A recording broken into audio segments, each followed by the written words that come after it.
Ќе се бара странска помош за целосна реконструкција и обнова на споменикот Илинден во Крушево или уште попознат како Македониум. Со години таму сликата е на вистина катастрофална. Зелени и мувлосани ѕидови. Кога врне внатре во споменикот течи вода од витражите и корозираната метална конструкција, а вода навлегува и преку пукнатините кои што се појавиле на самата бетонска конструкција. Сега во јануари ќе се докомплетира проектот кој што го работил Прилепскиот завод и музеј, за да се види што точно треба понатаму да се работи.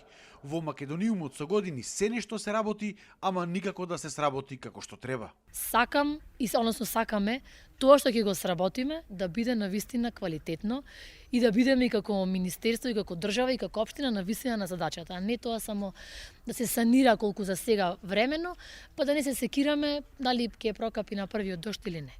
Имаме професионалци во државата, меѓутоа ни треба и странска помош, малку од странски експерти за да ни помогнат во целосно до оформување на идејното решение и на финалното решение.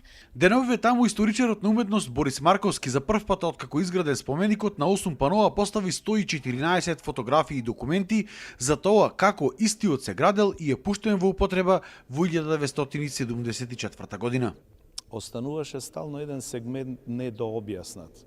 А тоа сето се лоцираше во едно прашање како ова го направиле, како ова го издействувале.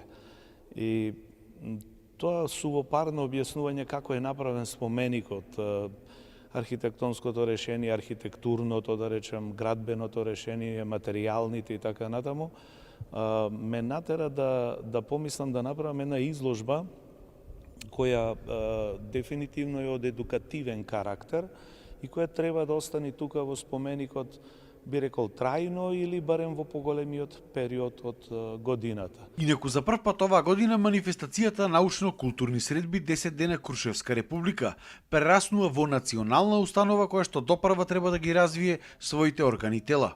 Се формира национална установа научно-културни средби 10 дена Крушевска република, и тоа од здружение прераснува во една вистинска национална установа како што му прилега на Крушево и Крушевската република, ако Крушево е символ на републиката и стожер на се што започнало.